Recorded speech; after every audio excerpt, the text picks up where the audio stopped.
OBGYN Society for giving me the opportunity to visit Amravati second time. Once I had conducted colposcopy workshop in Amravati and I felt very nice to interact with the beautiful and academically efficient ladies of Amravati. Thank you very much for giving me this opportunity. The topic selected today is totally different.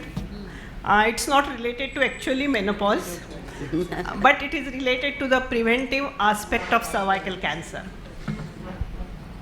What we do in colposcopy is firstly, main 3 steps of colposcopy must be understood. First is proper insertion of the speculum, visualization of the cervix. Then you visualize the cervix by application of normal saline. That is the first step in colposcopy. Second step is application of acetic acid. It may be 3 to 5%. You apply acetic acid, wait for 1 minute and see the results and document your findings. And the third step is application of lugolcyrine. And after you have completed all these 3 steps, then comes how to do the colposcopy reporting. For that, firstly, you have to see whether the colposcopy is adequate or it is inadequate. Initially, we used to call it as a satisfactory or unsatisfactory colposcopy, but now the terminology has been changed and we call it as a adequate or inadequate. If it is inadequate, you have to give the reason why it is inadequate, maybe because of scarring, because of bleeding, because of inflammation. You have to mention the cause for inadequacy. Then you have to see the squamo-columnar junction. You have to see and trace the squamo-columnar junction in 360 degrees on the cervix. And you have to mention whether the squamo-columnar junction, I think you must know original and new squamo-columnar junction, and you have to mention whether it is completely visible, it is partially visible, or it is not visible at all, like in post-menopausal women. Then comes the transformation zone, that is the area between the original squamo-columnar junction and the new squamo-columnar junction. You have to mention the type of transformation zone, whether it is type 1, type 2 or type 3 transformation zone. After assessing the cervix by general assessment, now you go for the normal colposcopic findings. You have to report this original squamous epithelium, whether it is mature or whether it is atrophic as in postmenopausal or perimenopausal women. Then you have to see for the columnar epithelium whether there is any presence of ectopy or there is no ectopy, and then presence of metaplastic squamous epithelium you have to identify. How to identify? It's very easy. You see the presence of Nabothian cyst, you see the gland openings on that, and you are sure that this is a metaplastic squamous epithelium. If the lady is pregnant, then look for decidiosis of pregnancy. You can see here the normal cervix and the cervix after application of acetic acid. This is a classical Nabothian cyst. You can see on the colposcopy, you can't miss it. Then coming to abnormal colposcopic findings, which is our aim to detect any acetovite lesion on the colposcopy. Again, you have to follow certain principles. You have to see the acetovite area. If you see that acetovite area, see for the location of that acetovite area. You have to locate it in respect to the transformation zone, whether it is inside the transformation zone or it is outside the transformation zone. And cervix, you have to see like a clock. You have to mention in a clockwise manner whether the acetovite area is at 8 o'clock, 9 o'clock or something like that. You have to mention the size of the lesion in respect to quadrants of the cervix, how many quadrants the lesion is occupying, and then you have to consider size of the lesion in percentage of the cervix. You can see in this figure the cervix is divided into 4 quadrants. Now I have shown the acetovite areas, and here you can see the acetovite area is occupying almost 3 quadrants of the cervix, which will indicate that it is an high grade lesion.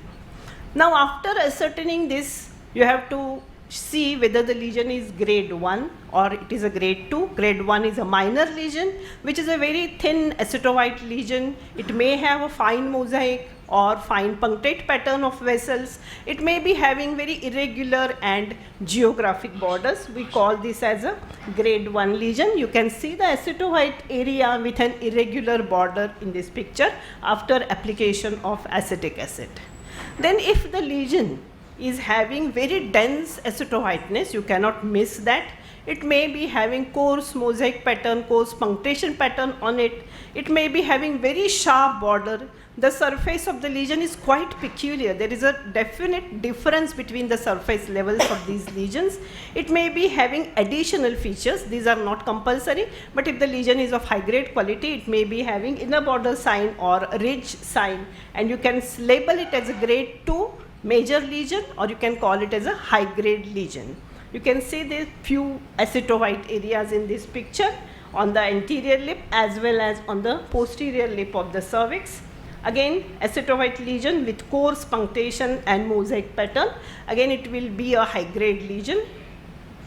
Then here you cannot miss this. This is occupying almost all quadrants of the cervix. All 4 quadrants of the cervix have been occupied by this acetohyte lesion. So we call it as a dense acetohyte area, and this is definitely a high grade lesion, needs a biopsy. This is again a few pictures of this.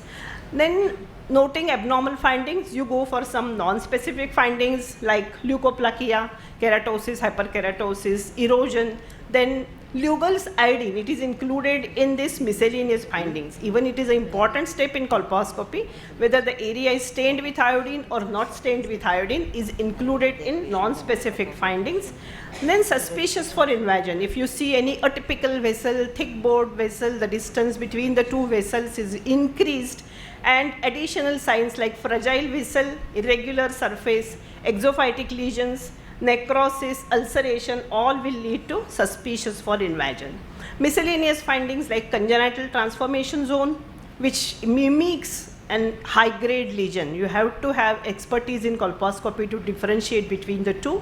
There may be stenosis, there may be cervical congenital anomalies also you can detect on colposcopy. You may detect polyps, condyloma, inflammatory cervix, ectopy, big ectopy, bleeding on touch, and scarred cervix, atrophic cervix. And nowadays I have encountered endometriotic spots also on the cervix while performing colposcopy. After you have seen all this, you have to label or tabulate your findings in one sweet score.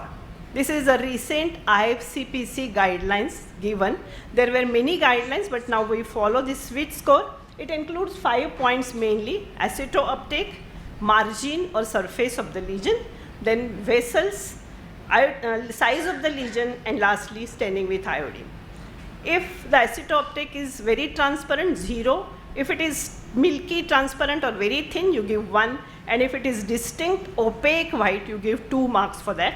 If the margins are very diffuse, you give 0. If the margins are very sharp but geographic and irregular, you give 1, and if the margins are very sharp and there is surface difference, you give 2 points. If the vessels are fine and regular like mosaic and punctation, you give 0. If the vessels are absent, you give 1. If the vessels are coarse, you give 2 points. If the size of lesion is less than 5 millimeters, it's 0. If it is between 5 to 15 millimeters or 2 quadrants of the cervix, the point will be 1. And if it is more than 15 millimeters or 3 to 4 quadrants of the cervix, or it is endocervically extending, you give 2 points for that. And coming to iodine staining, if it is brown, that means it has taken up the stain, you give 0. If it is partially stained or patchy staining, you give 1. And if it remains unstained, you give 2 points for that. And total 10 is the score. Now, if the points or calculation comes to 0 to 4, then you label it either may be normal or it may be a low grade type of lesion. If the sweat score comes between 5 to 6, it's a high grade lesion, or you cannot exclude microinvasive lesion in this. And if it is 7 to 10, definitely it's a high grade lesion and you have to proceed for the biopsy. So the ideal colposcopy report or ideal colposcopic examination should be like this. After saline, after acetic acid, after iodine application, you see for the normal colposcopic findings, you see for the abnormal colposcopic findings, like following the general principles that I have told you, that location of the lesion and size of the lesion, etc. Then you have to grade the lesion like grade 1 or grade 2, then suspicious for invasion and miscellaneous findings. Once you have arrived to the SWIT score, then depending upon the scoring system, you have to give a provisional diagnosis, and then you have to manage the case or make a plan of management, make a plan of follow-up for this patient, and mention this on your report. This nowadays we are having video colposcopes, and there very good documentation is there. You can follow up your patient very nicely even if she comes after 3 years or 5 years. Because whenever there is abnormality or you are getting a cytology, something suspicious, you call her for follow-up after 6 months and do her colposcopy, then previous images are there. So you can compare what are the changes, whether the lesion has progressed to high grade or it has regressed and the cervix has become a normal thing. So video colposcopes are very much helpful. My center at Kolhapur, Purva Hospital, it has been recognized by FOXI as a FOXI recognized colposcopy training center. I usually conduct training courses of 2 or 3 days every 2 or 3 months. My next course will be in April. I will inform to Amravati office bearers at that time, and I think they will spread the message in your group also. Or you can log on to my Facebook page and see what are the dates for this colposcopy training course. Once again, I thank the Amravati Society very much. I really enjoyed the nice food, very different food, and the beautiful and gorgeous ladies and their draperies. Thank you very much.